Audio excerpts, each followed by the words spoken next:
तो हम कर रहे थे इसके क्वेश्चंस, बीच में एक बार सिस्टम में थोड़ा गड़बड़ हो गई, तो चलिए वापस करते हैं शुरू।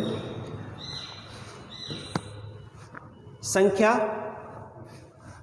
दे रखी है हमें 60321045, ठीक है, और में 3, 4, 5 के स्थानीय मानों का गुणनफल कितना आएगा। तो हमने स्थानीय मान वैसे पढ़े नहीं है, अगली क्लास में हम स्थानीय मान और HCF GCD इनके बारे में पढ़ेंगे।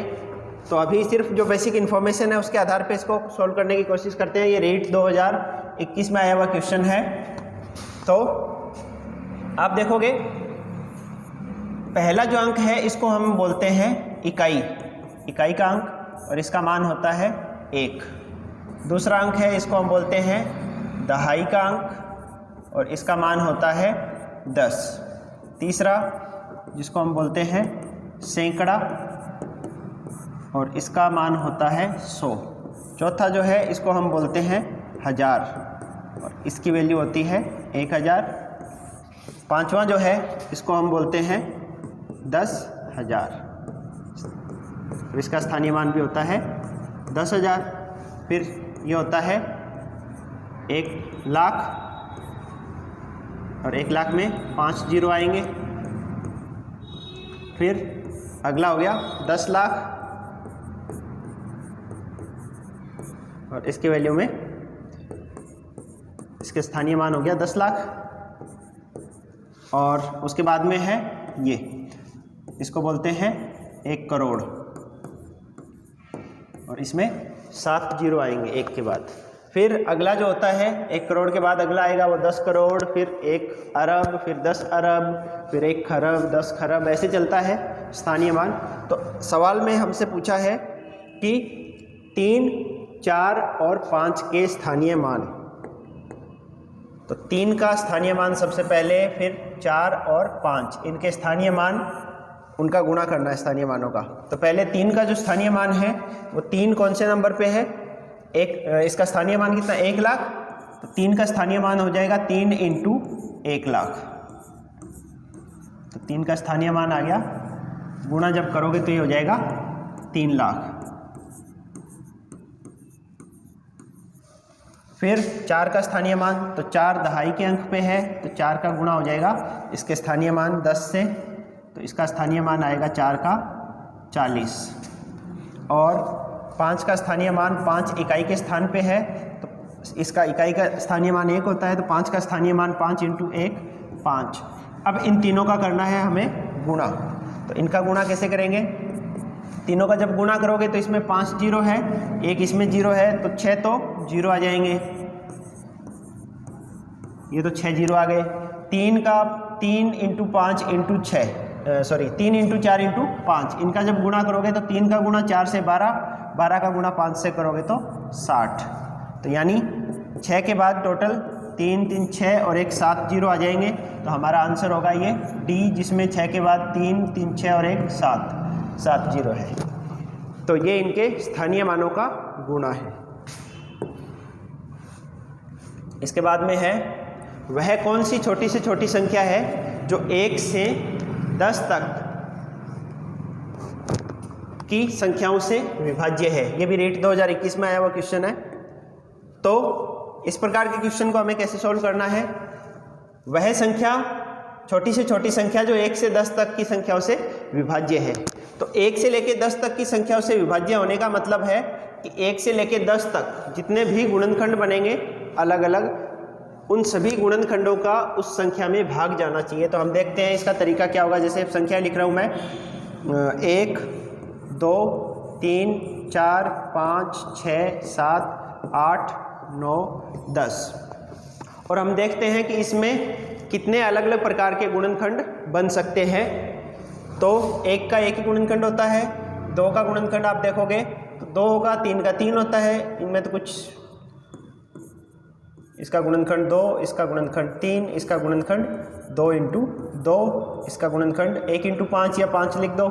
6 का होता है 2 × 3, 7 का अभाज्य गुणनखंड लिख रहे हैं हम, 7 का हो जाएगा 1 × 7 या 7, फिर 8 का 2 इंटू 2 इंटू 2, ये गुणनखंड हो गया।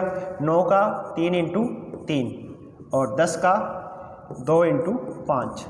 अब इसमें जो भिन्न भिन्न हमारे पास संख्याएं हैं उनको लेके संख्या बनानी है। तो जैसे आप देखो, सबसे पहले 1 तो सभी के पास है, तो 1 इंटू फिर 2, तो 2 आप देखोगे एक बार इसके पास है, इसके पास 2 बार है, इसके पास 3 बार है, इसके पास 1 बार है ना। तो हमें 2 कितनी बार लेना होगा, जो अधिकतम बार इसमें आया हुआ है, यानी 3 बार। 3 बार 2 हो गया। उसके बाद में 4 कहीं है ही नहीं, क्योंकि ये खुद अपने आप में 2 इंटू 2 4 होता है। फिर 5, तो 5 एक बार यहाँ पे भी है, एक बार यहाँ है, तो एक बार ही है अधिकतम, तो 5। फिर अभाज्य संख्याएं लिखेंगे हम यहाँ पे, 6 अभाज्य होती नहीं है। फिर 7, तो 7 एक बार आया और कहीं नहीं आया, तो 7। उसके बाद में अच्छा 3 रह गया था अपना, 3 यहाँ पे एक बार आया है और यहाँ पे भी एक बार है, यहाँ पे 2 बार है, तो 3 को हम 2 बार लिखेंगे। यहाँ बीच में अपने को लिखना चाहिए था, चलो मैं यहाँ इधर लिख देता हूँ, 3 इंटू 3, यानी कि हमारी जो संख्या है वो इनसे मिलके बनेगी। 2 into 2 into 2 into 3 into 3 into 5 into 7। अब ये जो संख्या है इसमें आप देखो हर एक संख्या का भाग चला जाएगा, क्योंकि इन्हीं के गुणनखंडों से ये संख्या बनाई है। तो इसमें जब आप मान लो इसका भाग देना चाह रहे हो, तो 2 इंटू 2 इंटू 2 इसके पास पहले से है, तो इससे भाग दोगे तो ये कट जाएगा, पूरा पूरा भाग चला जाएगा। ऐसे ही अगर आप इसका 6 का भाग देना चाह रहे हो, तो 2 इंटू 3, तो 2 इंटू 3 पहले से इसके पास है, क्योंकि इसी के गुणनखंडों से हमने ये संख्या बनाई है। तो अब इन सभी 1 से लेकर 10 तक की संख्याओं का भाग इस संख्या में चला जाएगा। अब देखते हैं कि ये संख्या बनेगी क्या, तो इनका गुणा कर दो आपस में। ये 2 इंटू 2 इंटू 2, ये तो हो गया 8, 3 इंटू 3 होता है 9 और 5 इंटू 7 होता है 35। इनका जब आपस में गुणा करोगे तो 35 इंटू 9 ये हो जाएगा 35 इंटू 3 105 और 315 इंटू 8, और 315 से जब 8 का गुणा करोगे तो 8 इंटू 5 40, 8 इंटू 1 8 और 4 12, 8 इंटू 3 24 और 1 25। तो ये संख्या आएगी 25 20, यानी ये इसका आंसर ऑप्शन सी इसका सही आंसर है ना। तो उम्मीद कर रहा हूँ मैं आपको ये सिस्टम जो जैसे समझाने की कोशिश की जा रही है आपको समझ में आ रहा है। प्रीवियस ईयर क्वेश्चन हम कर रहे हैं जो रीट में आए हुए हैं, ताकि हमें आगे तैयारी किस हिसाब से कैसे करनी है, किस प्रकार के क्वेश्चन ज़्यादा अच्छे तरीके से प्रैक्टिस करनी है या समझने हैं, तो वो प्रीवियस ईयर से ही ज़्यादा क्लियर होता है। तो इसीलिए हम प्रीवियस ईयर के क्वेश्चन कर रहे हैं। इसके बाद में है, अब ये संख्या दे रखी है, इसका हल क्या होगा। तो इसके लिए हमारे पास फॉर्मूला है जिसको बोलते हैं BODMAS, इंग्लिश में बोलते हैं इसको BODMAS। यानी जब भी आपको प्लस माइनस गुणा भाग ब्रैकेट ये सारी चीज़ें एक साथ दे दे तो हमें कैसे सरल करना है उसको, इसके लिए ये सूत्र होता है, इसको ध्यान रखोगे। BODMAS का मतलब हो जाएगा, सबसे पहले हमें सरल करना होता है ब्रैकेट, है ना। तो सबसे पहले ब्रैकेट जो भी लगा हुआ है वो ब्रैकेट सरल करेंगे। उसके बाद में ब्रैकेट ऑफ डिवीजन, डिवीजन का मतलब भाग, तो पहले हम भाग सरल करेंगे, फिर होता है मल्टीप्लिकेशन यानी गुणा, फिर होता है एडिशन और सब्ट्रैक्शन। एडिशन मतलब जोड़ और घटाव। तो ये इसका रूल होता है, तो हमें इसी रूल को फॉलो करना है। इस संख्या को जब आप सरल करोगे तो सबसे पहले आप क्या करोगे, सबसे पहले क्या करना है, ब्रैकेट, ब्रैकेट इसमें है नहीं, फिर आप डिवीजन यानी भाग करोगे, तो 25 में 5 का भाग दोगे तो ये 5 बनेगा। तो अब हमारे पास ये संख्या बच जाएगी 25 प्लस 12 इंटू 13 माइनस 5। हमने इसको पहले सरल कर दिया, 25 में 5 का भाग दे दिया तो 5 बचा है। अब उसके बाद में भाग डिवीजन हो गया, उसके बाद में हम सरल करते हैं गुणा यानी मल्टीप्लिकेशन। तो गुणा, अब इन दोनों का गुणा करना है। यहाँ पे 12 इंटू 13 तो ये होता है 156। तो अब हमारे पास ये संख्या बच गई है 25 प्लस 156 माइनस 5। अब हमें प्लस या माइनस इसमें कोई दिक्कत नहीं है, आप पहले किसी को कर सकते हो। तो 125 और 56 आप देखोगे तो ये हो जाएगा 181 माइनस 5, तो ये हो जाएगा 176। तो हमारा आंसर 176, ओह सॉरी यहाँ पे है ना 13 नहीं है 33 है, 33। तो 12 इंटू 33 करोगे तो ये हो गया 330 और 66 396। तो यहाँ पे ये हो जाएगा, वापस से कर लेते हैं इसको।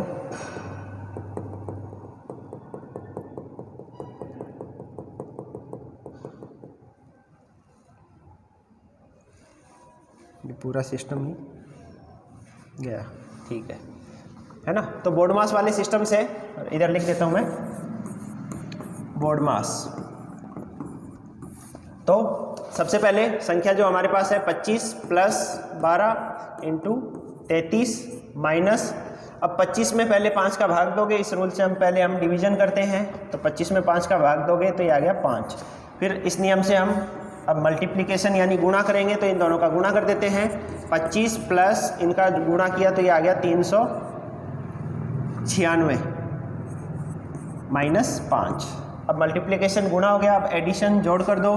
तो 25 और 296 को जब आप जोड़ोगे तो ये आ जाएगा 421। इसमें से 5 घटाना है, अब घटाव करना है, तो ये आ जाएगा 416। तो हमारा आंसर सी करेक्ट है। तो इसको आप ध्यान रखें, बोर्ड मास इस रूल को। इसके बाद है यदि 31P5 ये 3 का गुणज है, तो 3 का गुणज होने का मतलब इसमें 3 का भाग पूरा चला जाएगा। जहाँ P दहाई का अंक है तो P का अधिकतम मान क्या हो सकता है। तो इसके लिए सबसे पहले तो हमें ये पता होना चाहिए कि 3 का, है ना, सभी संख्याओं के भाजकता के नियम हमें पढ़ने पड़ेंगे। वो भी हम आगे की क्लासों में सब कुछ अध्ययन करेंगे, सब कुछ पढ़ेंगे संख्याओं से रिलेटेड। तो अभी सिर्फ हम क्वेश्चन देख रहे हैं ताकि पैटर्न हमें ध्यान रहे कि हमें क्या क्या पढ़ना है, उससे बाहर नहीं चले जाए। तो यहाँ पे 3 से 3 का गुणज होने का मतलब, चाहे 3 का गुणज बोल दो या 3 से भाज्य है, मतलब 3 का भाग पूरा इसमें जाएगा। तो ये तभी संभव होता है, 3 से भाजकता का नियम ये कहता है कि कोई भी संख्या है उसमें 3 का भाग तभी जाएगा जब उस संख्या के सभी अंकों का योगफल में 3 का भाग चला जाए, तो वो ही संख्या 3 का भाजक होती है या 3 का गुणज होती है। दोनों का एक ही मतलब है। इसका मतलब इसकी संख्या के जो भी अंक है सारे, उनका योगफल 3 से डिवाइड होना चाहिए, 3 का भाग उसमें जाना चाहिए। तो ये कितना हो गया, 3 और 1 4 और 5 9 प्लस P बटे 3। तो अब इस संख्या में 3 का भाग 9 प्लस P में 3 का भाग तभी जाएगा जब P जो है वो या तो 3 हो, ताकि ये 3 होते ही 9 और 3 12, 12 में 3 का भाग चला जाएगा। 2 नहीं हो सकता, 1 नहीं हो सकता, 1 होते ही ये 10 हो जाएगा, 10 में 3 का भाग नहीं जा सकता, इसीलिए 3 का गुणज नहीं होगी संख्या। तो P का जो मान है वो अब या तो 3 हो सकता है या 6 हो सकता है, क्योंकि 9 और 6 15, इसमें 3 का भाग जा रहा है, या फिर 9 हो सकता है, 9 और 9 18 में भी 3 का भाग जा रहा है। तो P के पास 3 ऑप्शन है, या तो 3 या 6 या 9। अब सवाल में पूछा है कि P का अधिकतम मान क्या होगा, तो P का अधिकतम मान 9 हो जाएगा, यानी इसका ऑप्शन A करेक्ट है।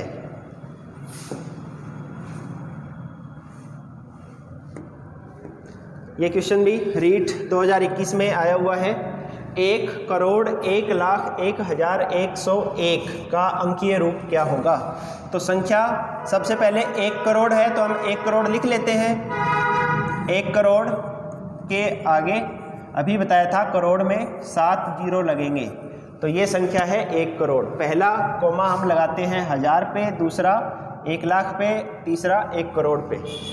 तो ये हो गया 1 करोड़। उसके बाद में दूसरी संख्या है 1 लाख। उसके बाद में 1 लाख, तो यहाँ से इसके आगे लाख में 5 जीरो होते हैं, तो ये हो गया 1 लाख। फिर है 1000, 1000 में ये हो जाएगा 1000। फिर 101, तो उसके बाद में 100 लिख देते हैं पहले, तो 100 का मतलब हो जाएगा ये, और 1 लास्ट में 101 है ना, तो फिर 1। अब इन सबको जोड़ना है आपको, तो ये हो जाएगा 1, ये हो गया 0, ये 1, ये 1, और फिर ये 0, फिर ये 1, फिर 0, फिर 1। तो इस संख्या आ गई हमारे पास 10101101। ये संख्या हो गई तो ये देख लो आप कौन सा है ना, ये ऑप्शन बी इसमें करेक्ट है। ओके, नेक्स्ट इसके बाद में है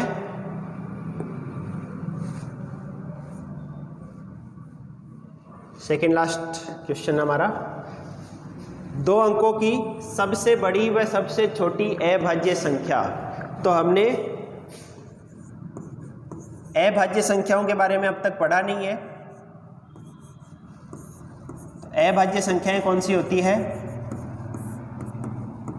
वे संख्या जिसमें एक तथा स्वयं के अलावा किसी तीसरी संख्या का भाग नहीं जाता। तो इसमें या तो एक का भाग जाएगा या इसका स्वयं का भाग जाता है, इसके अलावा कोई भी तीसरी संख्या का भाग नहीं जाता। उन संख्याओं को हम अभाज्य संख्याएं कहते हैं। इंग्लिश में इनको प्राइम नंबर्स कहा जाता है, प्राइम नंबर। तो प्राइम नंबर्स, सबसे छोटा जो प्राइम नंबर है वो 2 से स्टार्ट होता है, फिर 3, 5, 7, 11, 13, 17, 23, 27, नहीं 29, ऐसे चलते चलते चलते चलता जाएगा। सवाल में आपसे पूछा है 2 अंकों की, तो 2 अंकों में फिर आएगा 93, फिर उसके बाद में आ जाएगा 97, उसके बाद में फिर 100 के आगे चला जाएगा 101। तो यहाँ पे आप देख सकते हो 101, 103 और ऐसे चलेगा। तो आप यहाँ आप देखोगे, एक तो इसकी खासियत क्या है, इसमें सिर्फ एक ही सम संख्या है, बाकी सारी संख्याएं विषम हैं। तो सवाल पूछा जाता है ऐसी कोई अभाज्य संख्या बताओ जो सम हो। तो ऐसी एकमात्र अभाज्य संख्या है जो कि सम है, वो होती है 2। तो ये 2 एकमात्र ऐसी संख्या है जो सम अभाज्य संख्या है। इसके अलावा सारी अभाज्य संख्याएं विषम होती है, ये इम्पोर्टेंट है। तो अभी सवाल में जो हमसे पूछा है कि सबसे बड़ी 2 अंकों की सबसे बड़ी और सबसे छोटी अभाज्य संख्या, यानी यहाँ से स्टार्ट करना है, यहाँ तक 2 अंकों की संख्या है, बाकी आगे 3 की होगी, ये 1 अंक की है। इसमें सबसे बड़ी और सबसे छोटी, सबसे बड़ी होगी 97, सबसे छोटी 11, इन दोनों का अंतर करना है। तो 97 माइनस 11 जब करोगे तो इसका मान आएगा 86, यानी हमारा आंसर हो जाएगा बी। ये भी रीट में आया हुआ क्वेश्चन है, रीट 2021 में जो भी क्वेश्चन आए थे उन सबको हम सॉल्व कर रहे हैं। यहाँ पे जो हमने अभी तक टॉपिक पढ़ा है नंबर सिस्टम, उसके जो क्वेश्चन है वो कर रहे हैं। इसके बाद में है अनवसानी अनावर्ती, मतलब नॉन टर्मिनेटिंग रिकरिंग नंबर। ये आपको मैंने बताया था नॉन टर्मिनेटिंग होता है और रिकरिंग होता है, मतलब आवर्ती वाला होता है। ये एक परिमेय संख्या है। तो ये परिमेय संख्या होती है और इसको हमें भिन्न रूप में बदलना है। तो इसीलिए इसको x बराबर 1.123 और 3 पे बार है। शॉर्ट मेथड हमने पढ़ा है, उसमें क्या करते हैं, सबसे पहले पॉइंट और बार हटा देते हैं। तो 1123, इसमें से बिना बार वाली जो संख्या, बार वाली संख्या को छोड़ के बाकी जो संख्या है वो घटा दो इसमें से। अपॉन में जब लिखते हैं तो पॉइंट दशमलव के बाद की संख्याओं के बारे में ही विचार करते हैं हम। तो दशमलव के बाद में एक तो बार वाली संख्या है तो उतने तो 9 आ जाएंगे, और 2 बिना बार की संख्या है उतने 0 आ जाएंगे। तो ये संख्या बन जाएगी हमारी 1123 में से 112 जब घटाओगे तो ऊपर बचेगा 1011 बटे में 900। इसने कहा ये किस भिन्न के बराबर है, तो आपको भिन्न रूप में इसको लिखना है। तो अब देखते हैं, ऊपर वाली संख्या में आप देखो 3 का भाग जाएगा या नहीं जाएगा। अभी बताया था आपको, यदि अंकों का योगफल में 3 का भाग जा रहा है तो इसके अंकों का जब योगफल करोगे 1 + 0 + 1 + 1, तो इनका अंकों का योगफल आ रहा है 3, उसमें 3 का भाग जा रहा है। इसका मतलब ये संख्या 3 से भाज्य है ऊपर वाली। तो 3 से भाग अब इसमें जब दोगे तो 3, 1 शेषफल, फिर 11, तो उसमें 3 का भाग जाएगा तो 2, फिर 21 बन गया, उसमें 3 का भाग जाएगा तो 7, और नीचे वाले में 3 का भाग दोगे तो 300। यानी संख्या बन गई हमारी भिन्न रूप में 337 बटे 300, यानी हमारा इसका आंसर हो जाएगा सी। इसके बाद में बस लास्ट यही था।